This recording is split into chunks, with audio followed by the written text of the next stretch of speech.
भगवते वासुदेवाय मज्ञान्तिमिरिनाथस्य ज्ञानाञ्जनशलाकया चक्षुरुन्मिलितं येन तस्मै श्रीगुरुवे नमः। श्रीचैतन्यमनोभीष्टं स्थापितं येन भूतले स्वयं रूप कदा मह्यं ददाति स्वपदान्तिकं। वन्देऽहं श्रीगुरु श्रीयुतपदकमलं श्रीगुरुं वैष्णवांश्च श्रीरूपं साग्रजाताम् सहगना रघुनाथान्वितं सजीवं साद्वैतं सावधूतं परिजनसहिता कृष्णचैतन्यदेवं श्रीराधाकृष्णपादान् सहगना ललिता श्रीविशाखान्वितांश्च नमो विष्णुपादाय कृष्णपृष्ठाय भूतले श्रीमते भक्तिवेदान्तस्वामिनिति नामिने। नमस्ते सरस्वते देवे गौरवाणी प्रचारिणे निर्विशेष शून्यवादी पाश्चात्यदेशतारिणे वाञ्छाकल्पतरुभ्यश्च कृपा सिन्धुभैव च पतितानां पावनेभ्यो वैष्णवेभ्यो नमो नमः। नमो महावदानाय कृष्ण प्रेम प्रदायते कृष्णाय कृष्ण चैतन्य नामने गौरीतसे नमः। पंचतात्मकं कृष्ण भक्तरूप स्वरूपकं भक्तावतारं भक्ताख्यं नमामि भक्तशक्तिकं। हे कृष्णा करुणा सिंधु दीनबंधु जगतपते गोपेश गोपिका कांत राधा कांत नमस्तुते। प्राप्त कांचन गौरांगी राधे वृंदावनेश्वरी वृषभानुसुते देवी प्रणमामि हरिप्रिये कृष्णाय वासुदेवाय देवकी नंदनाय च नंदगोपकुमाराय गोविन्दाय नमो नमः। मुखं करोति वाचालं पङ्गुलङ्गायते गिरिं यत्कृपातमहं वन्दे श्रीगुरुदीनतारिणम्। श्रीपरमानंद माधवम श्रीचैतन्य ईश्वरम जय हो श्री कृष्ण चैतन्य प्रभु नित्यानंद श्री अद्वैत गदाधर शिवासादि गौर भक्त वृंदा। हरे कृष्णा कृष्ण कृष्ण हरे हरे हरे राम राम राम हरे हरे। हरे कृष्णा कृष्ण कृष्ण हरे हरे हरे राम राम राम हरे हरे। हरे कृष्णा कृष्ण कृष्ण हरे हरे राम राम राम हरे हरे। हरे कृष्ण कृष्ण कृष्ण हरे हरे हरे राम। आप सभी का हार्दिक स्वागत है।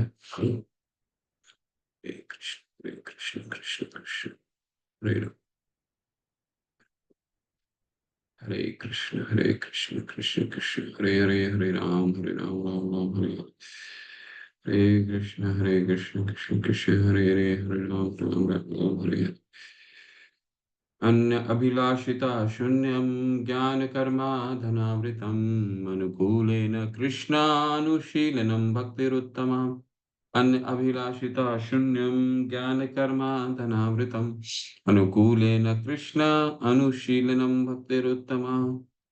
सर्व उपाधिव निर्मुक्तं तत्परत्वेन निर्मलं ऋषिकेन ऋषिकेश सेवनं भक्तिरुच्यते। सर्व उपाधिव निर्मुक्तं तत्परत्वेन निर्मलं ऋषिकेन ऋषिकेश सेवनं भक्तिरुच्यते। अतः श्री कृष्ण नाम आदि न भवेद ग्राह्यम इंद्रियः सेवोन्मुखे ही जिह्वादो स्वयं एव स्फुरत्यदः। अतः श्री कृष्ण नाम आदि न भवेद ग्राह्यम इंद्रियः सेवोन्मुखे ही जिह्वादो स्वयं एव स्फुरत्यदः। अनासक्तस्य विषयान् यथार्हम् उपयुञ्जतः निर्बन्धः कृष्ण संबंधे युक्तं वैराग्यम् उच्यते। अनासक्तस्य विषयान् यथार्हम् उपयुञ्जतः निर्बन्ध कृष्ण संबंधे युक्त वैराग्यम् उच्यते। हरे कृष्ण हरे कृष्ण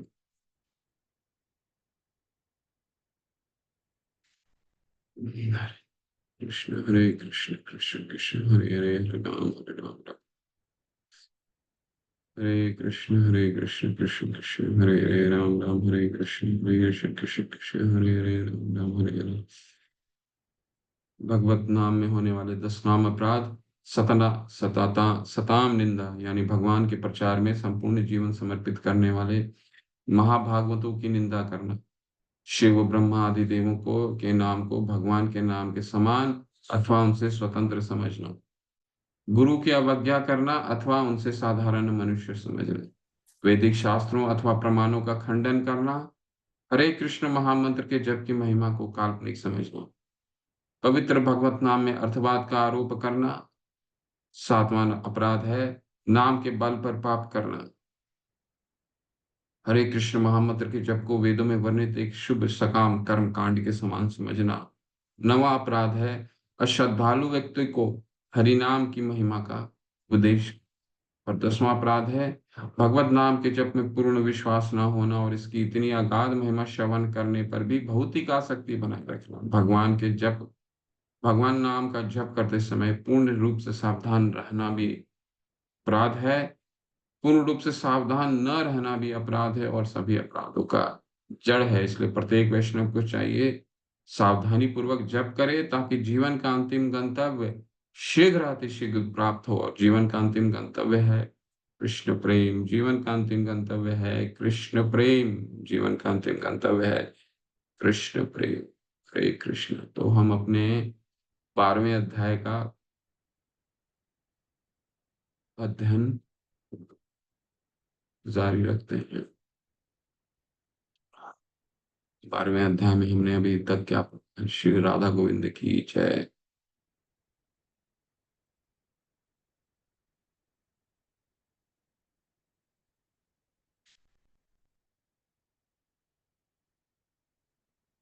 श्री राधा गोविंद की जय। श्रील प्रभुपाद की जय।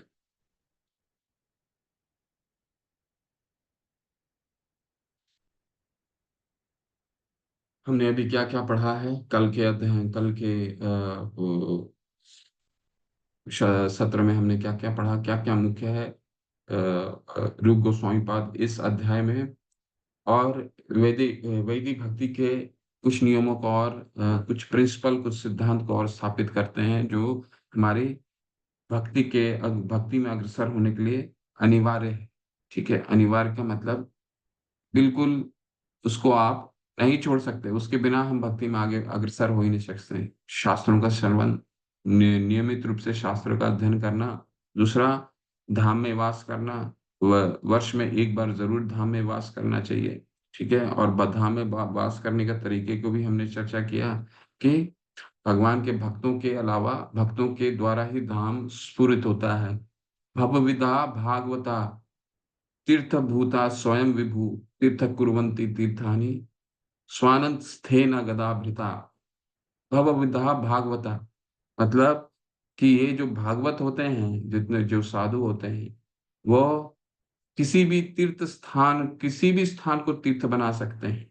ठीक है, स्थान स्थान तभी स्फुरित होता है जब एक साधु होते हैं, किसी भी, क्यों? क्योंकि गदाभृता अपने हृदय में साकार रूप भगवान को वो देख पाते।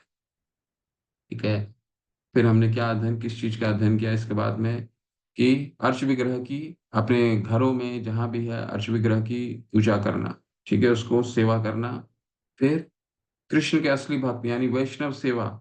ठीक है, आराधनम सर्वेशाम विष्णु आराधनाम परम। ठीक है, विष्णु की आराधना सभी आराधनाओं में सर्वश्रेष्ठ है, परंतु उनके उनके भक्तों की आराधना उनसे भी श्रेष्ठ है। इसलिए वैष्णवों की सेवा परम है। श्रवण, शास्त्रों का अध्ययन, अर्श विग्रह का सेवा, वैष्णव सेवा। ठीक है, धाम में वास करना, जो चार चीजों को हमने अध्ययन करा। ठीक है, और क्या था? अपने सामर्थ्य के अनुसार, ठीक है, अपने सामर्थ्य के अनुसार भगवान की सेवा करना। ठीक है, जो भी हम अपने, हमारी जो सामर्थ्य है, जो भी हम कमाते हैं, जो हमारा सामर्थ्य है, उसमें भगवान की सेवा के लिए हमें जरूर अर्पित करना चाहिए। क्यों? क्योंकि ये सारा कुछ उन्हीं का दिया हुआ है। ये कृतज्ञता बढ़ती है हमारे तरफ से।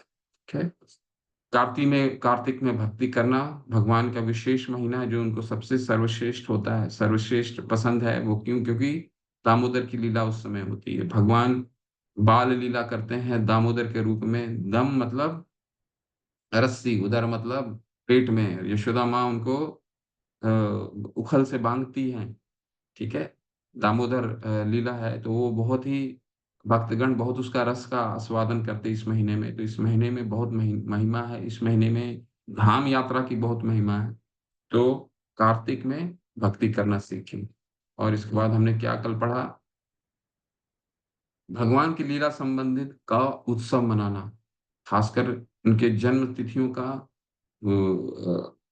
उनके भक्तों के जन्म तिथियों का बहुत उत्साह पूर्वक उनके आविर्भाव दिवस को मनाना। ठीक है, ये हमने इसका चर्चा किया। ठीक है, अपने सामर्थ्य अनुसार भगवान की सेवा करना, भक्तों के बीच श्रीमद् भागवत का पाठ करना। ठीक है, ये बहुत महत्वपूर्ण है। भागवतों के बीच श्रीमद् मतलब हम अपने से श्रीमद् भागवत का पाठ बहुत अनिवार्य है। क्योंकि भगवान शास्त्र के रूप में, अपने ग्रंथों के रूप में प्रकट होते हैं। भगवान किसी भी चीज को, हमने कल देखा कि ये पूरे दृश्य जगत में कोई भी ऐसा चीज नहीं है जो भौतिक है। ठीक है, हम भौतिक हम बनाते हैं इसको। भगवान ने तो सभी चीजों को आध्यात्मिक बनाया। भगवान के द्वारा बनाया हुआ सारी चीज आध्यात्मिक है। आध्यात्मिक व्यक्ति के द्वारा आध्यात्मिक चीजें ही बन सकती है ना।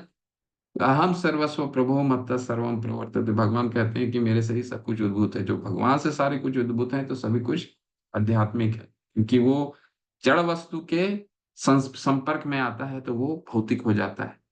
तो शास्त्र जो हमारे ग्रंथ हैं, श्रीमद् भागवत, ठीक है, वो क्या है? आध्यात्मिक है। तो ये किसके द्वारा हम पढ़ सकते हैं? जो इसका एक्सपर्ट है, जो इसका टीचर है, जो तत्व को जानता है। ठीक है, भक्तों के बीच में श्रीमद् भागवत का पुण्य कर। और ये अंतिम युद्ध है, प्रगत भक्तों की संगति करना। ये हमारे लिए बहुत अनिवार्य है। ठीक है, और हम आज सब में हम आप सबसे ये प्रश्न रहेगा कि हम इस पे कितना, क्यों? क्योंकि ये हम जो 1 घंटे की कक्षा में है, क्योंकि ये क्या है? ये जो हम क्लास कर रहे हैं, जो शास्त्र का अध्ययन कर रहे हैं, वो क्या है? वो भगवान क्या कहते हैं 7वें अध्याय के पहले श्लोक में? कहते हैं मैया सक्त मना पार्थ योगम युंजन मदाश्रय। मुझसे अब सुनो। और 9वें अध्याय के पहले श्लोक में क्या कहते हैं? इदम ते तु गुह्यतमं प्रवक्ष्यामि अनुसूयवे ज्ञानम विज्ञानम संगीतम यद ज्ञात्वा माम अशुभात्। ये ज्ञान मैं तुमको दे रहा हूं जो विज्ञान है। और विज्ञान क्या होता है? विज्ञान वो ज्ञान होता है जिसको व्यवहार में लाया जा सकता है। व्यवहारिक अनुभूति ज्ञान। तो ये कोई दार्शनिक ज्ञान नहीं दे रहे हैं भगवान। दार्शनिक का क्या मतलब कि ज्ञान हमने लिया और बैठ करके चिंतन कर रहे हैं, मेडिटेट कर रहे हैं उसमें। ये व्यवहारिक ज्ञान है, यानी कि अनुभूत ज्ञान। इसको जीवन में लागू करना है, व्यवहारिक ज्ञान। ठीक है, ये भगवत गीता जो यथारूप शिला प्रभुपाद ने जो रचना जब ये ग्रंथ को लिख रहे थे, जो इनके जो एडिटर थे, तो उनके एडिटर जो पहले एडिटर थे, ठीक है, तो पहले एडिटर ने पूछा कि भगवत गीता की क्या आवश्यकता है? इतने तो ग्रंथ हैं, इतने तो स्पिरिचुअल बुक्स हैं, तो क्यों आवश्यकता है? बाइबल इतना बिकता है, कुरान इतना बिका हुआ है, ठीक है, तो क्या आवश्यकता है? तो शिला प्रभुपाद ने बोला, अगर बाइबल 400-500 करोड़, अगर आप Guinness book of world record में जाएंगे तो बाइबल जो है करीबन 500 करोड़ अभी तक बिक गया है। अभी सबसे विश्व में आज तक के मनुष्य ह्यूमन हिस्ट्री में, मनुष्य के इतिहास में सबसे ज्यादा बिकने वाली अगर कोई ग्रंथ है तो वह है बाइबल। तो अगर बाइबल बिका है तो वो भी भगवान का ही संदेश है। बिका है तो लोगों को प्रभावित करना चाहिए, लेकिन वो प्रभावित नहीं किया। नहीं तो आज विश्व में हर जगह देखिए तो युद्ध हो रहा है, आज से नहीं, ये कितने वर्षों से युद्ध चल रहा है। एक दूसरे लोग ईर्ष्या बैठे हुए हैं। ठीक है, हर तरह का वाद है, राज्यवाद है, जातिवाद है, देशवाद है। ये वाद क्यों है? वाद मतलब हुआ डिफरेंस के, एक तरह से अलगाव। ठीक है, तो शिला प्रभुपाद ने बोला ये पूरा दृश्य जगत तो भगवान का दिया हुआ है। तो ये तो रेखा खिंचाया गया कि ये मेरी बाउंड्री है, ये मेरी बाउंड्री है, ये तो हमने मनुष्यों ने की। जाए तो ये देशवाद किसने किया है? मनुष्यों ने किया। पहले तो ये युधिष्ठिर महाराज जब अजात शत्रु थे, पूरे पूरे विश्व का में उनका राज्य था। उनके पौत्र, उनके पोते परीक्षित महाराज ने पूरे विश्व में राज किया था। ये तो कलयुग के आने के बाद विभाजन, ठीक है। कहने का तात्पर्य यह है कि अगर वो बाइबल और कुरान इतनी बिकी है, वो भी भगवान के भक्तों के द्वारा लिखा हुआ है, उनका ही संदेश है। वही संदेश है जो शिला प्रभुपाद ने दिया। परंतु शिला प्रभुपाद का ज्ञान व्यवहारिक रूप में उन्होंने उद्धृत किया। व्यवहारिक रूप में उद्धृत करने का क्या मतलब हुआ? कि वो लोगों को जीवन में बदलाव लेके आता है। तो ये भगवत गीता जो हम पढ़ते हैं शिला प्रभुपाद का, ठीक है, वो विश्व में अ, क्रांति, जो मनुष्य के जीवन में जो क्रांति है, वो लेकर के आता है, आया है। क्यों? क्योंकि आज जब उन्होंने छोड़ा था, करीबन 108 मंदिर थे पूरे विश्व में। ये 1977 की बात है। आज 1100 मंदिर हैं, करीबन 1 करोड़ भक्त हैं विश्व भर में। तो लोगों के जीवन को बदलाव करता है। तो ये ज्ञान विज्ञानम संहितम है। तो जो भी हम पढ़ रहे हैं, इसको जीवन में उतारना है। जीवन में अगर नहीं उतार पाएंगे तो फिर इस ज्ञान का कोई औचित्य नहीं, ठीक है। तो जो हम अभी संदर्भ पढ़ने वाले हैं, वो हम सबको देखना है, जितने लोग यहाँ पे हैं सबको देखना है हम जीवन में इसको कैसे उतारते हैं। क्योंकि भक्ति इस पे बहुत निर्भर करती है। क्या? भक्तों के संग, ठीक है। नहीं तो भक्ति में हमारा पतन निश्चित है। लोग इस्कॉन में आने के बाद भी, मैं इसको पहले डिवोशन,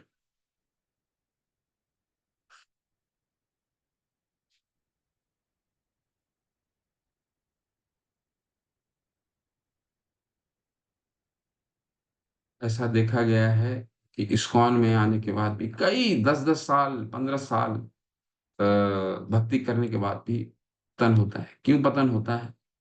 सिर्फ एक कारण मुख्य होता है। वो क्या होता है? भक्तों का संग। भक्तों का संग प्राप्त अगर नहीं हो तो पतन निश्चित है। चाहे कोई 16 माला कर रहा हो, 32 माला, माला क्या, हमें भगवान सबसे पहले क्या कहते हैं कि भक्ति लता बीज का पहला क्या? श्रद्धा और अदव साधु संग।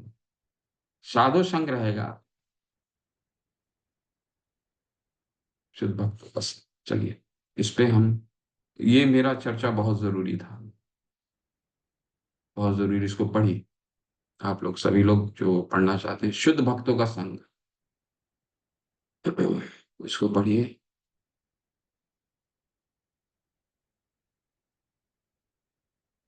सुभद्रा करुणा माता, हरे कृष्ण।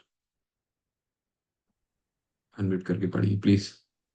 हरे कृष्ण प्रभु। दंडवत। हरे कृष्ण। शुद्ध धन्यवाद। भक्तों का संग। शुद्ध भक्तों की गोष्ठी में श्रीमद् भागवत की वार्ता का महात्म्य शौनक मुनि ने नैमिषारण्य की सभा में सूत गोस्वामी के सामने अभिव्यक्त किया है। शुद्ध भक्त के क्षण भर के सत्संग की इतनी अधिक महिमा है कि स्वर्ग मोक्षदायक पुण्य भी उसकी तुलना नहीं कर सकते। भाव यह है कि श्रीमद् भागवत के अनुरागी जन किसी प्रकार का स्वर्ग अथवा निःशेषवादियों द्वारा चिर अभिलाषित मुक्ति नहीं चाहते। अस्तु शुद्ध भक्त के सत्संग के दिव्य महात्म्य के समान कोई भी प्राकृत सुख नहीं। हरि भक्ति सुबोधे में प्रहलाद महाराज और उनके पिता हिरण्यकशिपु में एक संवाद है। वहाँ हिरण्यकशिपु प्रहलाद से कहता है, हे वत्स, संग की बड़ी महिमा है। मनुष्य जिसका संग करता है मणि के समान वह उसके गुण को धारण कर लेता है। इस नियम के अनुसार यदि हम सुमन जैसे निर्मल भगवत भक्तों का संग करेंगे और यदि हमारा हृदय स्वच्छ होगा तो हम से भी वही कर्म बनेगा। एक संदर्भ में एक अन्य दृष्टांत यह है कि यदि मनुष्य समर्थ हैं और स्त्री भी रुग्ण नहीं है तो दोनों के संग से गर्भाधान हो जाएगा।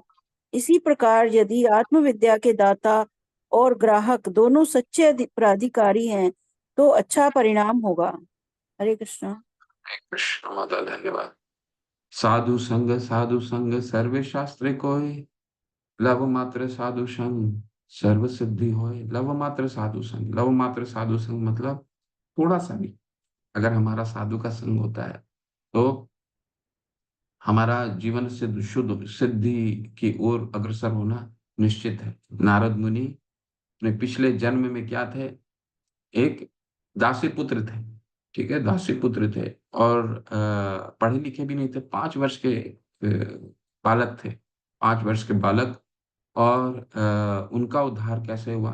क्योंकि वो दासी पुत्र थे और उनकी माता, उनके घर में वेदांती लोग आते थे, ब्राह्मण लोग आते थे, भगवान के वैष्णव भक्त आते थे, तो उनको बस सेवा करती थी, अ, उनको भोजन खिलाती थी, उनको हर तरह से सेवा करती थी। और उनके जो पुत्र थे यानी नारद मुनि, जो पिछले जन्म में, वो भी अपने माँ माँ को देखते देखते बस उनका एक ही कार्य होता था, उन भक्तों का सेवा करना और उनके जूठन, क्योंकि दासी पुत्र थे, ज्यादा घर में सामर्थ्य नहीं था। तो जो ब्राह्मणों का शेष अवशेष बचता था उनका ही ग्रहण करते थे, उनके झूठे बर्तन को साफ करते थे, यही था। और इसके बाद उनकी माता का भी देहांत होता है एक सर्प काटने से। इसकी वृतांत व्याथा कथा श्रीमद् भागवत में है। तो सिर्फ वेदांतियों का, सिर्फ भगवत भक्तों का फिर माता का उनका देहांत हो जाता है। और लेकिन वो माता का 5 वर्ष का युवक जो सिर्फ और सिर्फ माता पे निर्भर करते हैं, वो माता के जाने के बाद बिल्कुल ही विचलित नहीं होते और जंगल की ओर मुड़ते हैं। और उसके बाद उनका भगवान का दर्शन होता है। ठीक है, कहने का तात्पर्य ये है कि साधु संघ की महिमा अपार अपरंपार है। और इनकी कई कथाएं, कई गाथाएं, कई दृष्टांत है, हमारे शास्त्रों में आता है। नारद मुनि का एक दृष्टांत मैंने लिया। अजामिल, अजामिल जब मरणासन थे तब उनका किनसे नारायण, इसके बाद जो टॉपिक आने वाला है वो इससे भी महत्वपूर्ण है। दोनों बहुत महत्वपूर्ण है भक्ति में। ठीक है, लव मात्र साधु संग सर्वे शास्त्र को है। ठीक है, और शिला प्रभुपाद यहाँ पे कितना कितना उचित दृष्टांत दे रहे हैं कि एक पुरुष और एक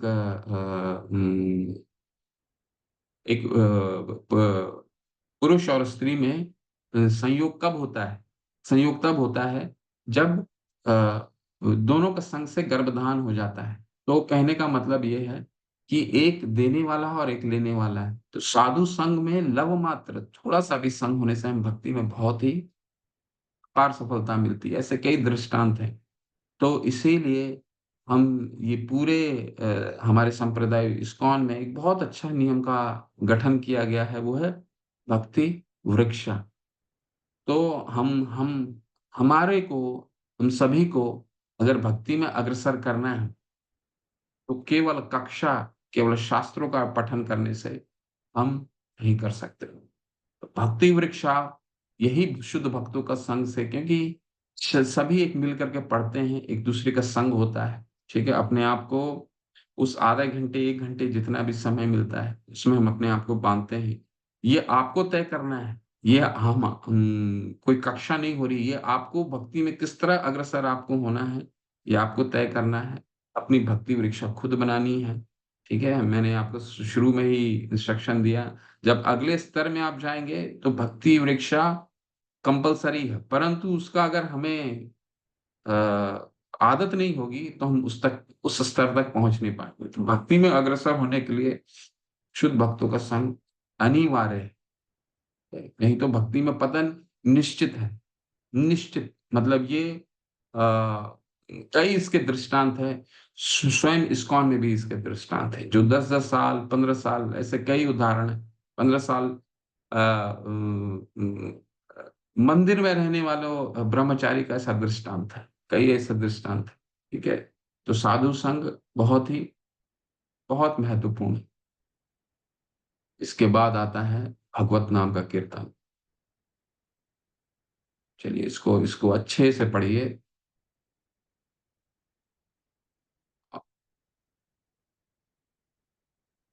आदित्य गर्ग प्रभु, हरे कृष्ण। पढ़िए उसको पूरा पढ़िए, बहुत सुंदर। एक एक करके पूरे पढ़िए, हरे आप एक हरे पैराग्राफ। कृष्ण प्रभु जी। हरे कृष्ण। श्रीला प्रभुपाद। भगवान नाम का कीर्तन। श्रीमद् भागवत 2.1.11 में हरे कृष्ण कृष्ण कृष्ण हरे हरे, हरे राम राम राम हरे हरे महामंत्र के कीर्तन की बड़ी महिमा है। सुखदेव गोस्वामी परीक्षित महाराज से कहते हैं, हे राजन, यदि हरे कृष्ण महामंत्र के कीर्तन में किसी का सहज अनुराग हो तो समझना चाहिए कि वह परम संसिद्धि को प्राप्त हो गया है। यह विशेष रूप से उल्लेख है कि कर्म फल के अभिलाषी सकाम कर्मी, परमेश्वर से एक होने की इच्छा वाले मुमुक्षु तथा सिद्धि कामी योगी केवल हरे कृष्ण महामंत्र के कीर्तन से संपूर्ण संसिद्धियों को पा सकते हैं। सुखदेव जी ने इस कथन को निर्णीत अर्थात निश्चित बताया है। सुखदेव मुक्त पुरुष थे। वे ऐसे किसी मत को स्वीकार नहीं, थोड़ा ऊपर करिए प्रभु जी इसको। वे ऐसे किसी मत को स्वीकार नहीं करते जो निर्णीत अथवा सिद्ध ना हुआ हो। उन्होंने इस निर्णय पर बल दिया है कि जो मनुष्य दृढ़ता और स्थिरता से हरे कृष्ण महामंत्र का कीर्तन करने लगा है, वह सकाम कर्म, मनोधर्म और ध्यान योग को लांघ चुका है। हरे कृष्ण प्रभु। हरे कृष्ण। धन्यवाद। ये श्लोक को हम देखते हैं, जिस श्लोक का चर्चा हुआ है, बिना श्लोक देखे हम इसको समझ नहीं पाएंगे। ठीक है।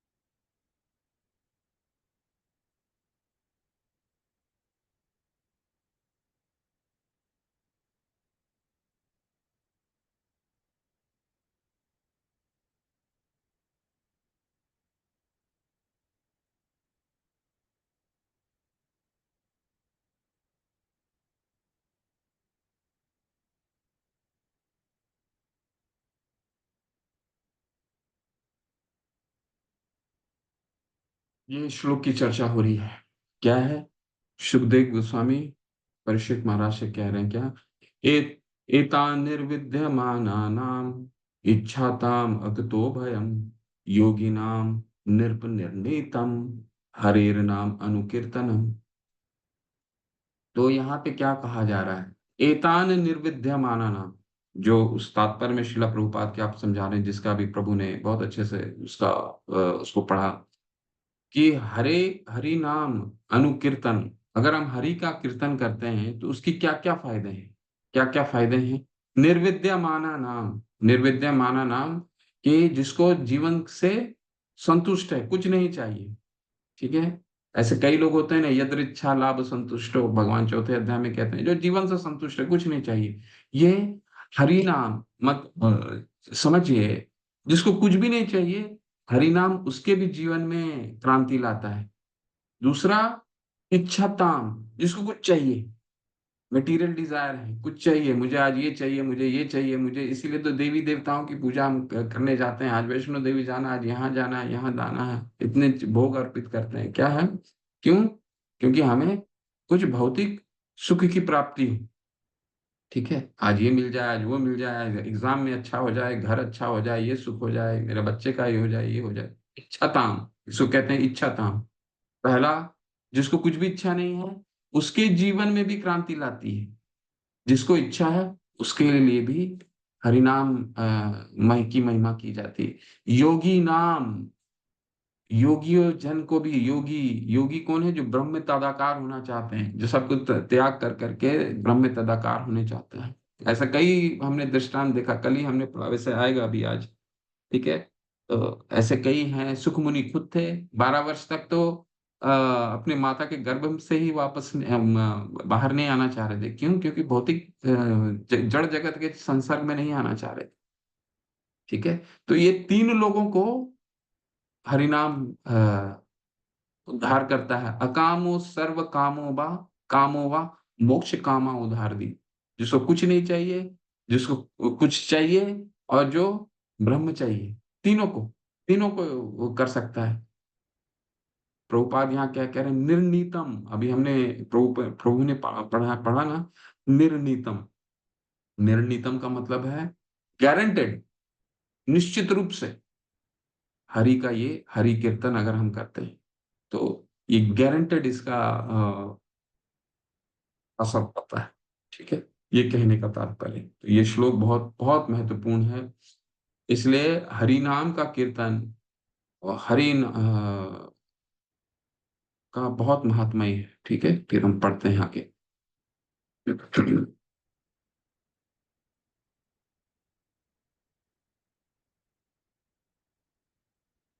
देखिए, निर्णितम, निश्चित, गारंटेड।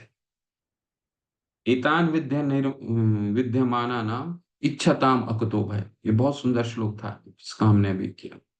ठीक है, चलिए आगे कोई पढ़िए इसमें।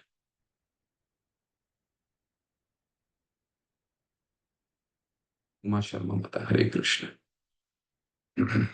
हरे कृष्णा।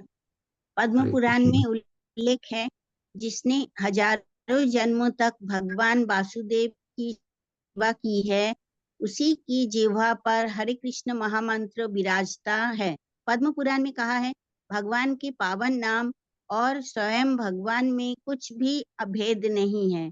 अतः भगवान नाम भगवान के सामने समान ही पूर्ण, शुद्ध एवं नित्य मुक्त है। चैतन्य रस विग्रह कृष्ण नाम चिंतामणि स्वरूप है। वो कोई प्राकृत ध्वनि नहीं है और ना विकारों है। अतः जिसने अपनी इंद्रियों को शुद्ध नहीं कर लिया है, ऐसा पुरुष कृष्ण नाम का निरपराध उच्चारण नहीं कर सकता।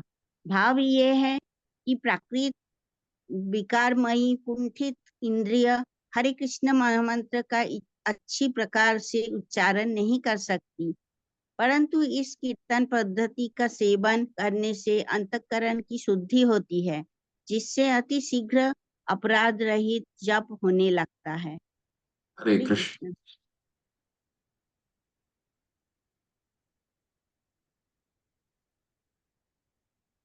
ये पढ़ूं आगे? ये जो शब्द मैंने, हरे कृष्ण, धन्यवाद माता। ये क्या कह रहे हैं यहाँ पे शिला प्रभुपाद?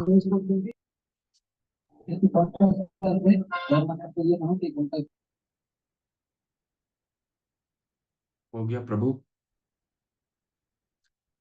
तो अभी हम शुरू में अ, अध्ययन करते हैं, अपने श्लोकों का पाठन करते हैं। उसमें एक श्लोक आता है, हम सबसे अंतिम श्लोक क्या पढ़ते हैं? तह श्री कृष्ण नाम आदि न भवेत ग्राह्य इंद्रिय।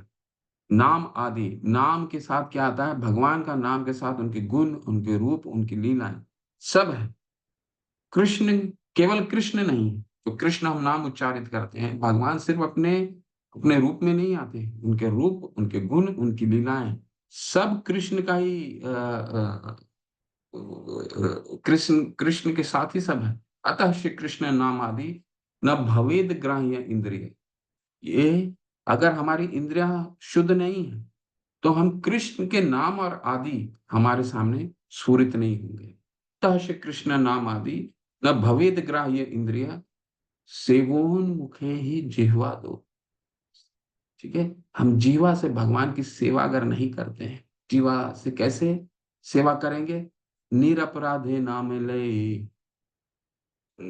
निरपराधे नाम ले। भगवान का नाम निरपराध, जो 10 अपराध हम पढ़ते हैं, उन अपराधों को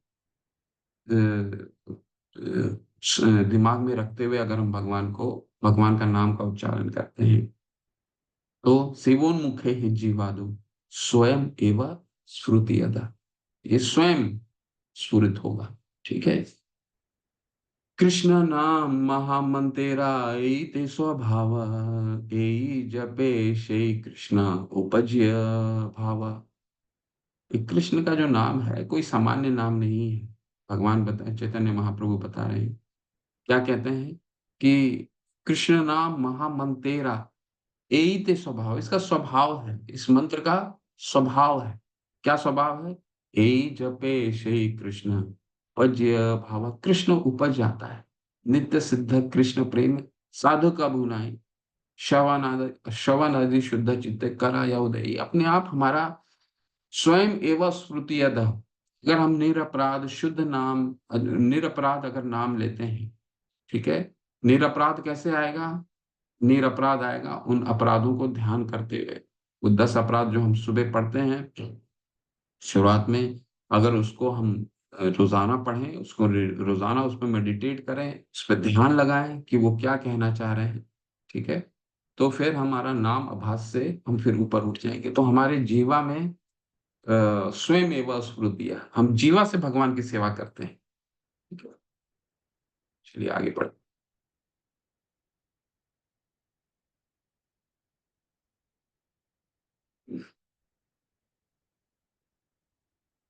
आगे पढ़िए।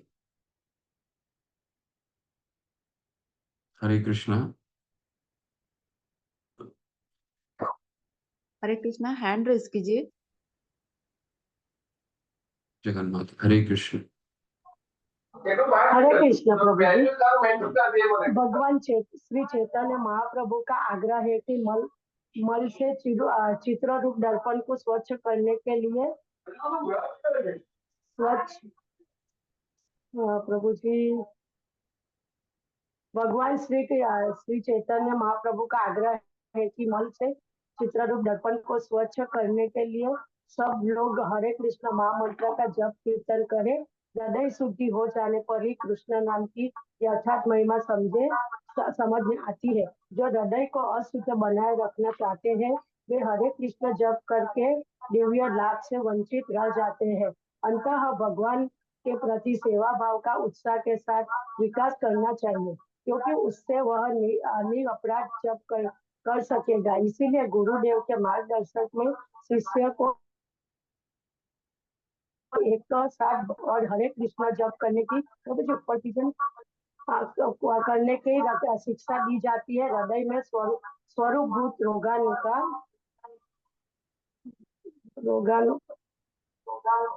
भक्ति विसंगत सिंधु सेवा भाव की उद्भावना होते ही वह महामंत्र कृष्ण नाम के दिव्य रूप को जाना जाता है। हरे कृष्णा। कृष्ण, हरे कृष्ण। धन्यवाद। एक बहुत मुख्य सिद्धांत यहाँ पर शिला प्रभुपाद क्या रख रहे हैं? अतः भगवान के प्रति सेवा भाव का उत्साह के साथ विकास करना चाहिए, और क्योंकि उसे यह निरपराध जप कर सकेगा। निरपराध जप करने के लिए हमें सेवा भाव के लिए उत्साहित रहना चाहिए, हमेशा उत्साहित रहना चाहिए। ठीक है, कितने लोग नामाचार्य हरिदास ठाकुर का नाम जानते हैं और उनके पात्र को जानते हैं? हमारे संप्रदाय के बहुत प्रमुख आचार्य हैं। कितने लोगों को, कितने लोग जानते हैं? हैंड रेस कीजिए। उनका छोटा सा एक कथा बताऊंगा, सब नहीं जानते हैं तो कथा नहीं बताऊंगा।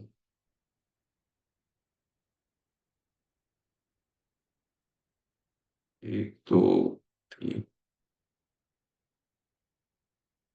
1 2 3, बस इतने लोग जानते हैं और नहीं लोग जानते हैं। कौन है?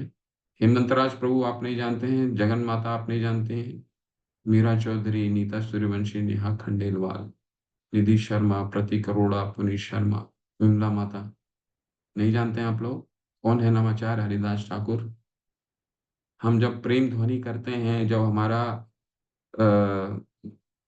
प्रेम ध्वनि, जब कीर्तन संपन्न होता है, भगवान की आरती संपन्न होती है, तो हम क्या करते हैं? ओम विष्णुपाद परमहंस परिव्राजकाचार्य अष्टशोत्शत श्री अभय चरणारविंद। इसी भक्ति वेदांत स्वामी शिला प्रभुपाद की जय। ओम विष्णुपाद परमहंस परिव्राजकाचार्य अष्टशोत्शत श्रीमद भक्ति सिद्धांत सरस्वती ठाकुर गोस्वामी महाराज की जय। अनंत कोटि वैष्णव वृंद की जय। नामाचार्य हरिदास ठाकुर की जय। ऐसे करके हम प्रेम ध्वनि करते हैं। सभी मंदिरों में आरती के बाद ये होता है ना, प्रेम ध्वनि। ठीक है, तो प्रेम ध्वनि में नामाचार्य हरिदास ठाकुर का नाम आता है। नामाचार्य हरिदास ठाकुर, हरिदास ठाकुर शिला प्रभु महाप्रभु चैतन्य महाप्रभु के हमारे गौड़िया संप्रदाय में बहुत मुख्य आचार्य हैं।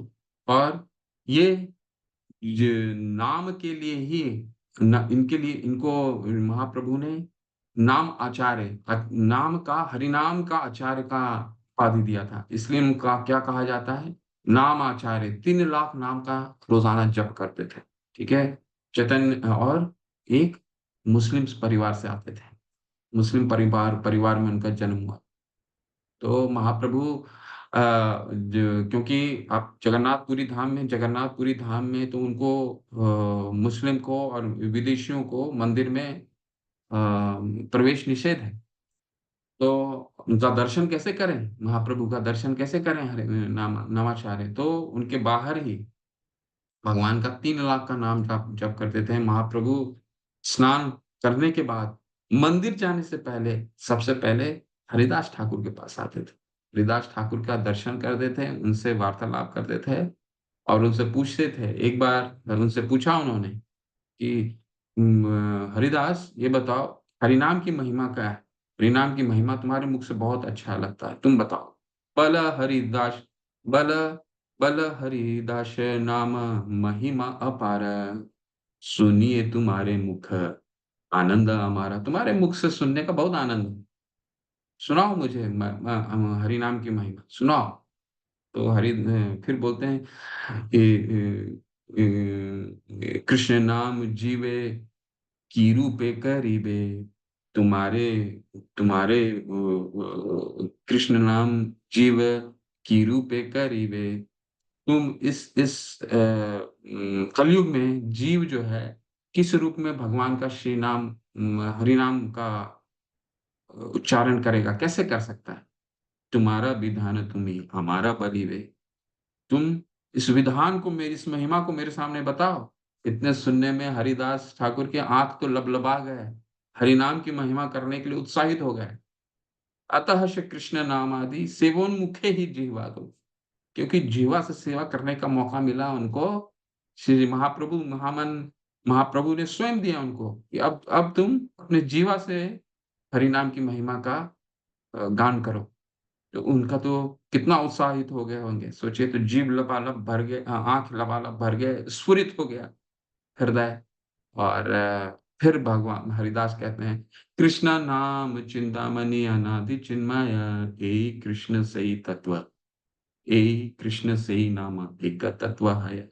इस कलयुग में कृष्ण नाम जो है चिंतामणि के समान है। हमारे सभी, अभी हमने पढ़ा है, क्या पढ़ा है? सभी इच्छाओं को, जिनकी की इच्छा नहीं है वो, उसकी भी, जिसकी इच्छा है उसकी भी, योगियों की, योगी नाम निर्णीता, योगियों की इच्छा को भी पूरी करता है, हर तरह की इच्छा पूरी करता है। ठीक है। जो हर तरह की इच्छा पूरी करता है उसको क्या कहते हैं? कृष्ण नाम। उसको क्या कहते हैं? चिंतामणि पत्थर, ऐसा चिंतामणि है। कृष्ण नाम चिंतामणि अनादि चिन्मय, एक कृष्ण सही तत्व, एक कृष्ण सही नाम एक तत्व है, एक ही तत्व है। और फिर क्या कहते हैं? इस जड़ जगत में, ये जड़ जगत तारे अक्षर आकार, इस जड़ जगत में, भौतिक जगत में हो सकता है ये अक्षर के रूप में आया हो। ये जड़ जगत तारे अक्षर आकार, रस रूपे रसिकेते सत्व अवतार। परंतु इसमें सभी रस हैं, पूर्ण रस है, भक्ति रसामृत सिंधु, सारा रस, रस रूपे रसिकेते सत्व अवतार, सत्व का अवतार है। ठीक है। जड़ जगत में हो सकता है ये अक्षर के रूप में आए, परंतु इसमें सारा रस है, सारा पूर्ण रस है। नामा सम वस्तु नहीं आगे बताते हैं, नामा सम वस्तु नहीं भव संसारे, नाम से परम धन कृष्ण रे भंडारे। नाम से बड़ा धन कृष्ण के भी भंडार में नहीं है। इसके जैसा कोई दूसरा वस्तु ही, नाम सम वस्तु नहीं भव संसार है। इसके जैसा कोई, ये बंगाली का कथा है, इसके जैसा दूसरा है ही नहीं। नाम सम वस्तु नहीं भव संसार है, नाम से परम धन ही भव संसार। श्री नाम स्मरिले रूपे आयसे संगे संगे, नाम रूप भिन्न नहीं नाचे नाना रंगे। नाम और भगवान के रूप में कोई भेद नहीं है, और हम जब अपने जीवा से इसको लेते हैं तो भगवान स्वयं हमारे जीवा में नाचे नाना रंगे, कई रूपों में हमारे नृत्य करते हैं। अगर शर्त यह है कि हमारा हृदय शुद्ध होना चाहिए, तो हमारे हृदय अगर शुद्ध होता है तो भगवान भगवान हमारे जीवा में नृत्य करते हैं। ऐसा श्री नमाचार्य हरिदास ठाकुर हमें हमें समझाते हैं कि इतना महिमा है। कली काले नामे रूपे कृष्ण अवतार। कली काल में इस कलयुग में भगवान नाम के रूप में ही अवतार लिए हैं। कली काले नाम रूपे कृष्ण अवतार। ठीक है, तो ये नाम की बहुत महिमा है। शुद्ध रूप में, शुद्ध रूप से अगर हम करते हैं तो अभी पिछले अनुच्छेद में क्या गया, चैतन्य महाप्रभु क्या कहते हैं, चेतो दर्पण मार्जिन। हमारा चित्त का मार्जिन धूल साफ होता है, इसको अच्छे से करिए, शुद्ध नाम की से शुद्ध रूप से कीजिए, आपके जीवन में परिवर्तन निश्चित है, निर्णीतम। ऐसा भागवत में कहा है, कई ग्रंथों में कहा गया। ठीक है, तो निर्णीतम चैतन्य महाप्रभु ने खुद ही कहा है, चेतो दर्पण मार्जिनम भव महादवाग्नि निर्वापण।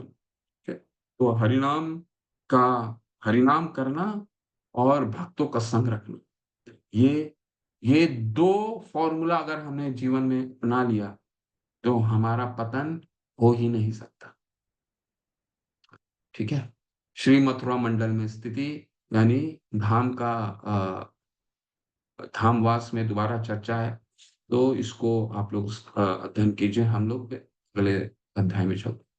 तो जो हमने 5 चीजें पढ़ी हैं, इसी का विस्तार 13वें अध्याय में है। तो ये हम 10-15 मिनट में इसको संपन्न कर देंगे, इस अध्याय को।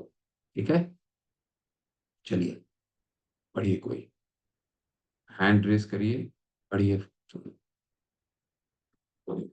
हिरणमयी माता, हरे कृष्ण माता, पढ़िए प्लीज। हरे कृष्णा।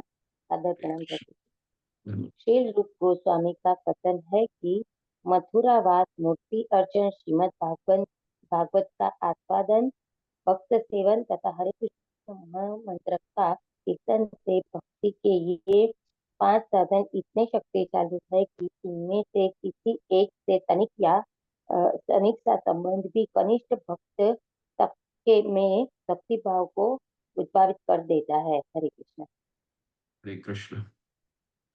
तो ये जो 5 मुख्य गुरु श्रील प्रभुपाद समझा रहे हैं कि ये जो 5 हमने अभी चर्चा किया है, ये हमारे जीवन का एकदम फॉर्मूला होना चाहिए। इसको लिख लीजिए कहीं, मथुरावास, मूर्ति अर्चन, भगवान की अर्चना, अपने अर्च विग्रह की पूजा करना, रोजाना शास्त्रों का अध्ययन करना और श्रीमद् भागवत का पाठ करना। ठीक है, अपने सामर्थ्य के अनुसार भगवान की सेवा करना और हरे कृष्ण महामंत्र का जप करना। ठीक है, और क्या इसको करने से क्या होता है, कनिष्ठ भक्त तक में भक्ति भाव को उद्भावित कर देता है। कनिष्ठ, हम सभी कनिष्ठ क्या हैं, तो ये फॉर्मूला को अपनाना हमारे लिए अनिवार्य है। लिख लीजिए ये फॉर्मूला और इसको हर नोटबुक में आप लिख करके डेली इसको अध्ययन कीजिए और इसको टिक कीजिए कि क्या हम सभी इसको नियमित रूप से इन फॉर्मूला को पालन कर रहे हैं। ऐसा हो ही नहीं सकता कि हम भक्ति में अग्रसर नहीं। ठीक है, तो हमारे मन में ऐसा नहीं आना चाहिए कि हमें पता नहीं है कि हमारे हरि नाम, कई लोग कहते हैं ना, मैं 10 साल से कर रहा हूँ, 2 साल से कर रहा हूँ, 5 साल से हरि नाम कर रहा हूँ, परंतु स्वाद नहीं आ रहा है, मेरे मन भटकता है। शिला प्रभुपाद, रूप गोस्वामी पाद ने बिल्कुल क्लियर कर दिया है कि हमें करना क्या है, किन चीजों को करने से हमारा स्वाद बढ़ता जाएगा। मथुरा में वास, हर्ष विग्रह की पूजा करना, भागवत का पाठ करना, भक्तों की सेवा करना, भक्तों का संग करना और अपने सामर्थ्य अनुसार भगवान की सेवा करना। और इससे हरि का नाम का, हरे कृष्ण महामंत्र में हमारा स्वाद निश्चित रूप से, नाम अपराध से नामाभास, और नाम 3 स्तर होते हैं नाम लेने के, नाम अपराध, नामाभास और शुद्ध नाम, हमारा निरंतर अग्रसर होते जाएगा। केवल नाम को हमने अच्छे से ले लिया, हरि नाम को अच्छे से शुद्ध मन से ले लिया, तो स्वयं एवं स्फूर्ति, तो हमारा सारा काम हो गया, जीवन शुद्ध हो गया, सिद्ध, हमारा हमारा हम उद्देश्य की ओर निकल गए थे, समझ लीजिए।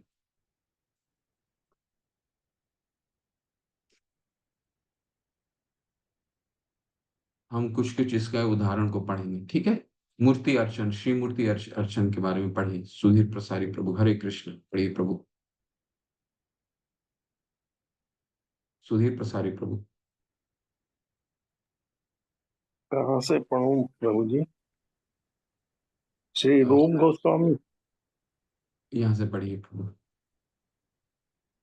एक मिनट जो अंडरलाइन किया मैंने उसको पढ़िए। एडजस्ट कर लेता।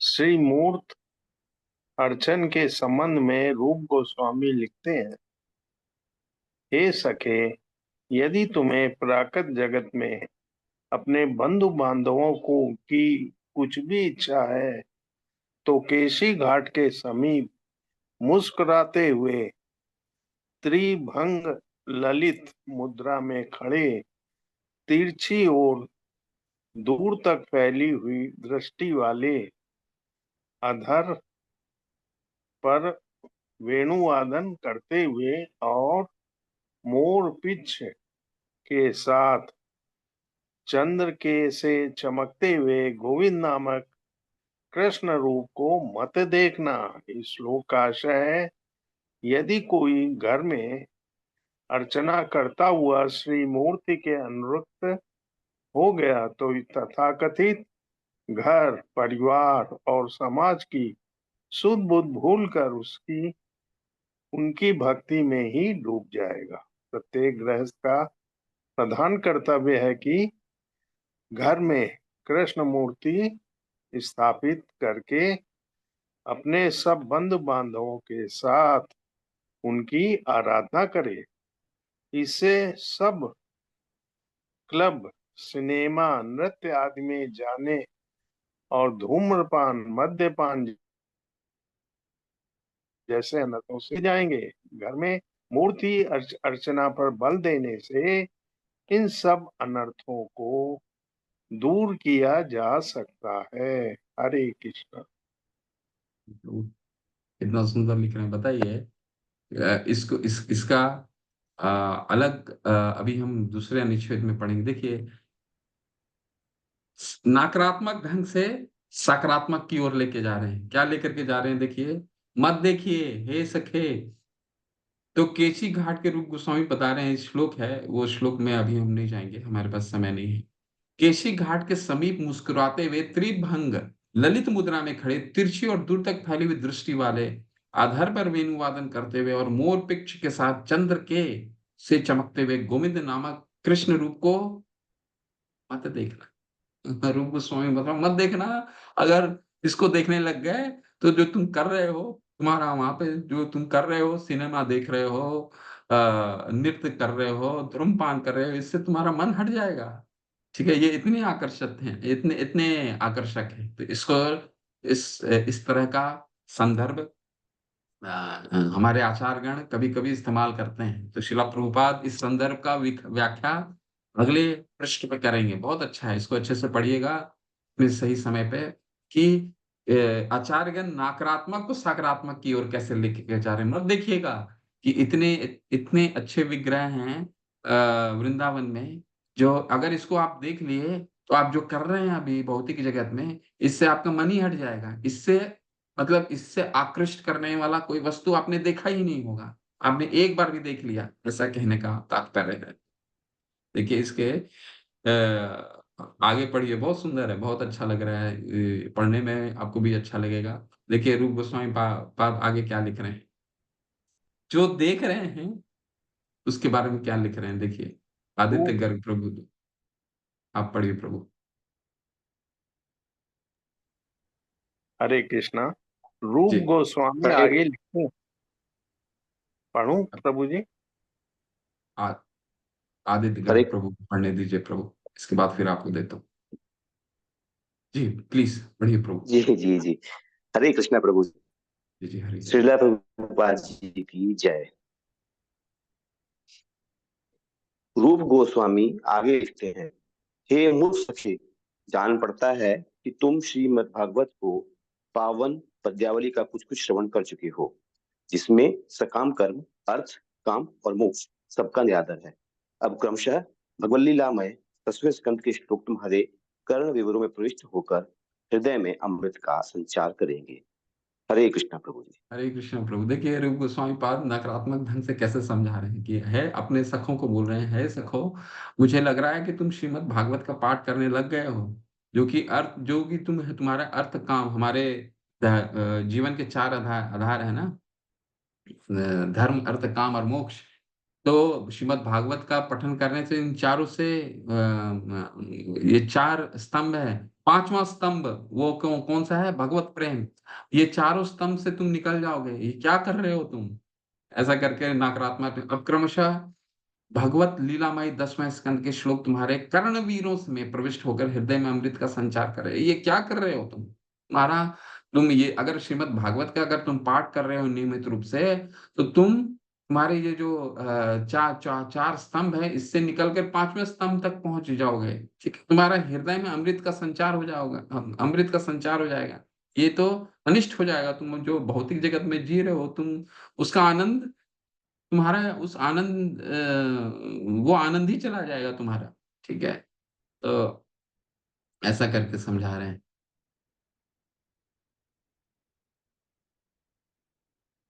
देखिए अब समझ, ये जो प्रसंग है इसको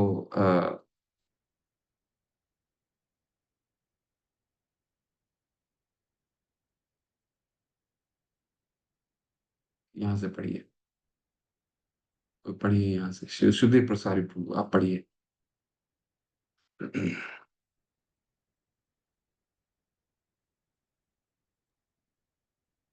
ये पढ़िए प्रभु। यह अलंकार इस प्रकार का होता है कि, एक मिनट, जो वस्तु प्रशंसित प्रतीत होती है उसकी वास्तव में, क्या लिखा है, निंदा हुई होती है, और प्रशंसा के योग्य वस्तु निंदित हुई लगती है। श्लोक का वास्तविक तात्पर्य है कि यदि कोई प्रकट मित्रता, प्रेम और समाज के सभी अनर्थों को भुलाना चाहता हो तो गोविंद रूप का दर्शन अवश्य करे। हरे कृष्ण। तो कितना सुंदर संदर्भ था।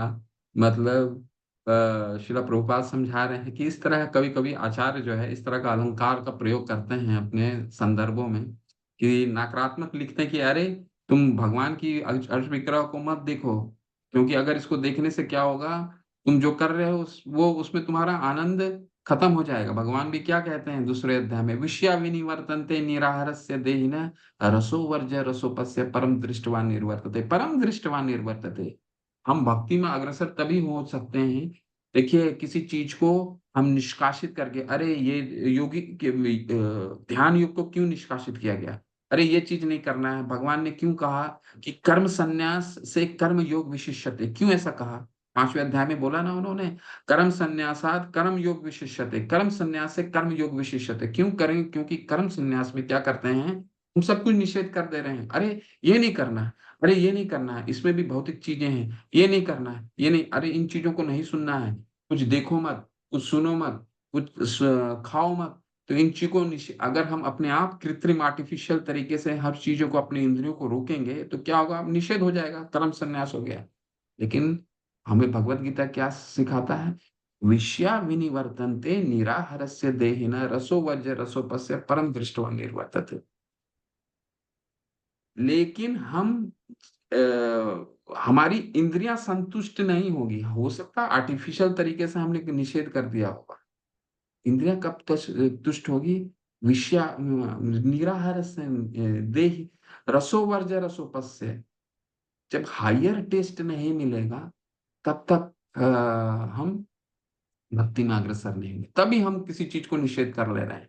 आपको एक मिठाई पसंद है, ठीक है, मान लीजिए एक मीठा पसंद है, आपको मीठा के बिना खाना होता ही नहीं।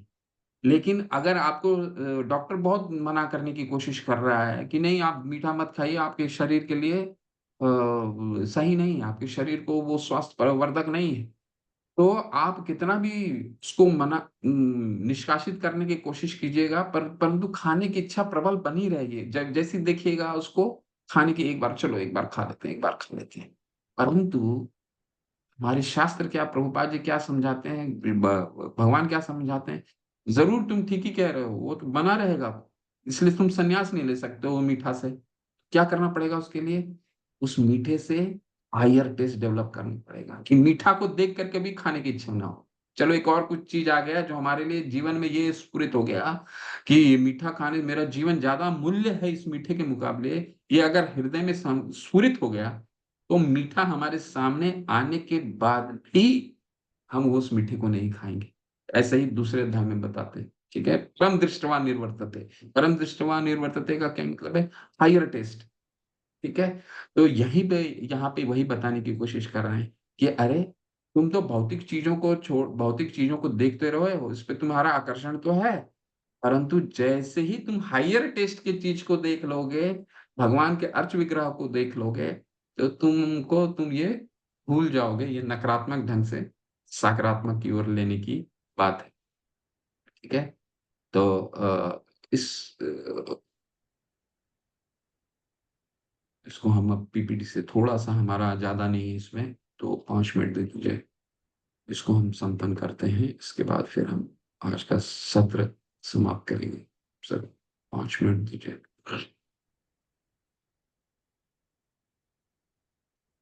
हरे कृष्ण कृष्ण कृष्ण हरे हरे, हरे राम राम राम हरे हरे। हरे कृष्ण कृष्ण कृष्ण कृष्ण।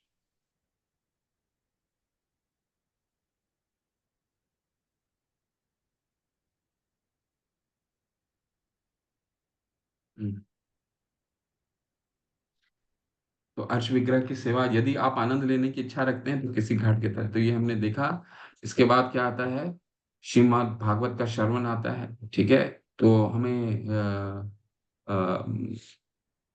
नियमित रूप से, परोक्ष रूप से 4 संदर्भ, धर्म अर्थ मुक्ति सहित का निगम गल पत्रोर गलितम फलम शुक मुखादमृत द्रव्य संयुतम, नियमित रूप से श्रीमद् भागवत का पाठ करना चाहिए। इससे हमारे में शुद्धि आती है और भक्ति में हमारा निरंतर अग्रसर होता है, ठीक है। फिर क्या है? उन्नत भक्तों के साथ जुड़ना, इसका हमने चर्चा और बहुत बार किया है, ठीक है। इसको अच्छे से आप लोग पढ़िए। कृष्ण को देखकर ही आंसू आ रहे हैं, कांप रहे हैं, उसे देखकर मैं घर पे नहीं रह सकता। उन्नत भक्त रोता है, कांपता है। भाव का लक्षण है कि विरक्ति, भौतिक जीवन के प्रति उदासीनता, तीव्र उत्सुकता, अव्यर्थ कालत्वम, एक क्षण भी व्यर्थ नहीं, अव्यर्थ हमें कोशिश करना है उन्नत भक्तों के साथ जुड़ने का। इस्कॉन में हम जो भी मंदिर से जुड़े हैं, मैंगलोर में कई उन्नत भक्त होते हैं। कोशिश कीजिए कि जितना हो सके भक्तों के संगति में ही हमें भक्ति करना सीखना होगा, नहीं तो हम भक्ति में प्रगति नहीं कर पाएंगे। लव मात्र साधु संग सर्व शास्त्र को, हरिनाम की संकीर्तन का हमने बहुत विस्तार से आज उस पर चर्चा किया। नारद मुनि कृष्ण की महिमा गाते हुए वीणा के तार मेरे हृदय में प्रवेश कर रहे हैं और मैं सभी आसक्तियों से रहित हूँ। नारद मुनि का कीर्तन सुनने से भौतिक भोग के लिए सभी आसक्तियों से रहित हो जाता है। तो नारद मुनि क्या है? भक्ति आचार्य है ना, ठीक है। तो शिला प्रभुपाद कहते हैं कि नारद मुनि आज भी हर जगह वहां जाता है जहां भक्ति होती है। नारद मुनि का स्वयं वो दर्शन करते थे, शिला प्रभुपाद। कई जगह उन्होंने बताया है कि अरे देखो, नारद मुनि आए हुए हैं, सब दंडवत करो। जब कीर्तन होता रहता था या कोई बहुत बड़ा सभा का समारोह आयोजन होने से पहले, वो सबको खुद भी दंडवत करते थे और सबको दंडवत करवाते थे, बोलते थे देखो नारद मुनि आए हुए हैं यहाँ पे। तो नारद मुनि वो हर जगह आज भी प्रकट होते हैं जहां पर भक्ति हो रही है, ठीक है। धामवास का हमने बहुत विस्तार से देखा, ठीक है। इसको आप लोग पढ़िए। शिला प्रभुपाद की विशेषता इन 5 स्तंभों से बनाया गया है। देखिए, हमारा जितना भी इस्कॉन का प्रोग्राम है, ये 5 प्रिंसिपल पे आधारित है। जितना भी प्रोग्राम क्या है? अर्च विग्रह की पूजा मंदिरों में भव्य रूप से की जाती है। कितनी भव्यता है! अर्च विग्रह सभी मंदिरों में सेम प्रोग्राम, सुबह से 4 बजे अर्श विग्रह की कितनी धूमधाम से पूजा होती है। इसीलिए ये भक्ति रसामृत सिंधु रूल बुक के रूप में, व्यवहारिक रूप में प्रैक्टिकली अप्लाई कैसे किया जाता है आप इस्कॉन के मंदिरों में देख सकते हैं। दैनिक भागवत क्लास होता है 8 बजे नियमित रूप से हर मंदिर में। 1108 मंदिर हैं। आप 8 बजे सुबह हर जगह भगवत कथा होती है। भक्तों का संघ भक्ति वृक्षा के रूप में है, भक्तों का संघ मंदिर के रूप में है। ठीक है, अभी तो ऑनलाइन कक्षाएं हैं, तो कई रूप में भक्तों का संघ किया जा सकता है।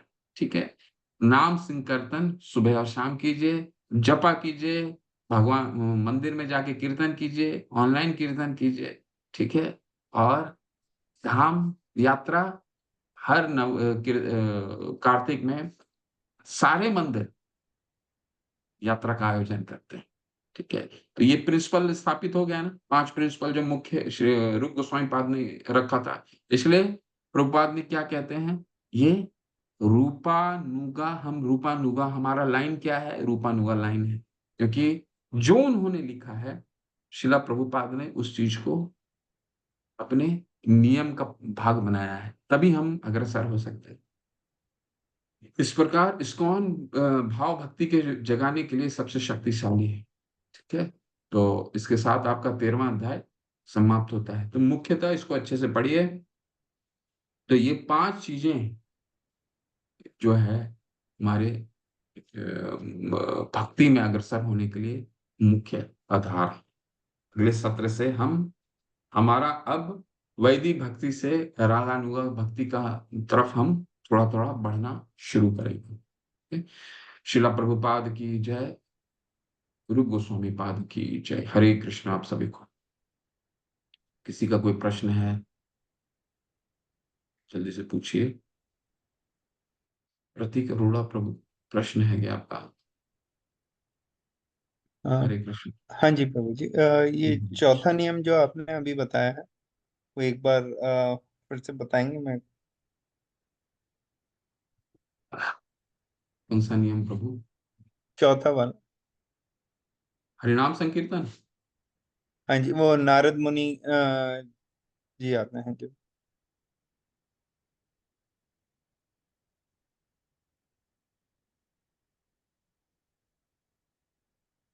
हरिनाम संकीर्तन सिद्धांत है, हरिनाम संकीर्तन। और उससे हम क्या सीखते हैं, नारद मुनि कृष्ण की महिमा क्योंकि नारद मुनि कौन है, भक्ति के आचार्य है। जैसे हरिदास ठाकुर क्या है, हरिनाम के आचार्य हैं, हरिनाम करना सिखाते हैं। सुबह से शाम 3 लाख माला करते थे नाम, जिसका हमने आज उदाहरण के रूप में उनका सुना, हरिदास ठाकुर का आचार्य हरिदास ठाकुर। उसी तरह नारद मुनि क्या है, भक्ति के आचार्य हैं। भक्ति के आचार्य हैं, हमें भक्ति कैसे करना है, हरिनाम कैसे करना है। वो वीणा बजाते हैं ना, वीणा बजाने का उनका संदर्भ आता है। वीणा बजाते क्या बजाते हैं वीणा में, नारायण नारायण भगवान का नाम लेते हैं। भगवान शिव क्या करते हैं, श्री राम राम राम राम, तो ये भगवान का नाम ही है। तो ये हमें जितने भी हमारे आचार्य हैं ये भक्ति के आचार्य हैं। नारद मुनि क्या है, भक्ति के आचार्य। जहां भी भक्ति होती है, भगवान का शुद्ध नाम लिया जाता है, वहां नारद मुनि निश्चित रूप से आज भी आते हैं, हर जगह आते हैं। ठीक है, इसलिए मैंने आपको इस संदर्भ में क्या बताया, शिला प्रभुपाद जब नाम कीर्तन होता था तो दंडवत बिना किसी देखे को दरवाजे के सामने दंडवत कर देते थे, अचानक दंडवत कर देते थे। तो भीड़ में उनके जो शिष्य होते थे बोलते, अरे कौन आया जो आपने दंडवत किया? बोला, अरे तुम देख नहीं पा रहे हो, तुम लोग दंडवत करो, तुम्हारी क्योंकि अभी तुम दृष्टि नहीं है। नारद मुनि आए हैं, क्योंकि भक्ति हो रही है, शुद्ध भगवान का नाम का उच्चारण। जहां भी उच्चारण होता है नारद मुनि स्वयं आते हैं देखने के लिए, क्योंकि भक्ति के आचार्य आकर्षित हो जाते हैं नाम से। ठीक है प्रभु, यही बताने की कोशिश किया था। ठीक, हरे ठीक कृष्ण। है, धन्यवाद प्रभु जी। हरे कृष्णा प्रभु जी। हरे हरे हरे मेरी कृष्ण जी। जिज्ञासा थी कि प्रभु जी, ये हमारे साधु संतों ने ये क्यों कहा कि उधर मत देखना, निगेटिव बात क्यों कही? मतलब ये वो मतलब ये एक तरह से अलंकार जिसको बोलते हैं ना, ज्वेलरी, अलंकार करना है। कभी कभी किसी चीज को आप सजाते हैं ना, अपने कविता को सजाते हैं, तो ये जी अलंकार करने का, ये मत करो, ये करने से तुम जो कर रहे हो उससे तुम्हारा मतलब एक तरह से अलंकार, शिला प्रभुपाद ने बोला, समझाया ना, अलंकारित कर रहे हैं, सजा रहे हैं, ये मत करो नहीं तो ये हो जाएगा, ये मत करो नहीं तो ये हो जाएगा। अलंकार, इसको नेगेटिव, इसको नकारात्मक अलंकार कहा जाता है। तो ये भी अलंकार का एक भाग होता है, लेकिन इसको भक्त के रूप में समझना चाहिए, हमें जिससे कि कैसे हम सुधारना, इस तरफ और प्रेरित हों करने के लिए है प्रेरित मतलब। करने के लिए। अलंकार क्यों? आकर्षित करने के लिए। जी अलंकार क्यों किया जाता है? किसी चीज को आप क्यों सजाते हैं? कविता को क्यों सजाया जाता है? कि और आकर्षित हो, आकर्षण हो। ठीक है, तो ये जी सजावट है एक तरह से। ठीक है, तो धन्यवाद जी। कविता घोष माता, क्या प्रश्न है माता? हरे कृष्ण।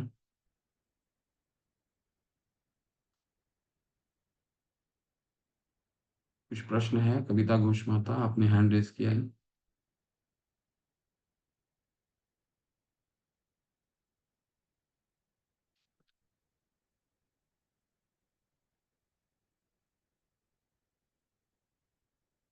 चलिए, ठीक है। कल अगले सत्र से हम 14 और 15 अध्याय संपन्न करने की कोशिश करेंगे। ठीक है, हरे कृष्ण। वाञ्छाकल्पतरुभ्यश्च कृपा सिन्धुभ्यैव च पतितानां पावनेभ्यो वैष्णवेभ्यो नमो नमः। अनंत कोटि वैष्णव वृंद की जय, श्रीला प्रभुपाद की जय। हरे कृष्ण। आप सभी भक्तों को हरे कृष्णा, हरे हरे कृष्ण। कृष्ण, दंडवत प्रणाम। हरे धन्यवाद। कृष्णा। कृष्ण कृष्ण।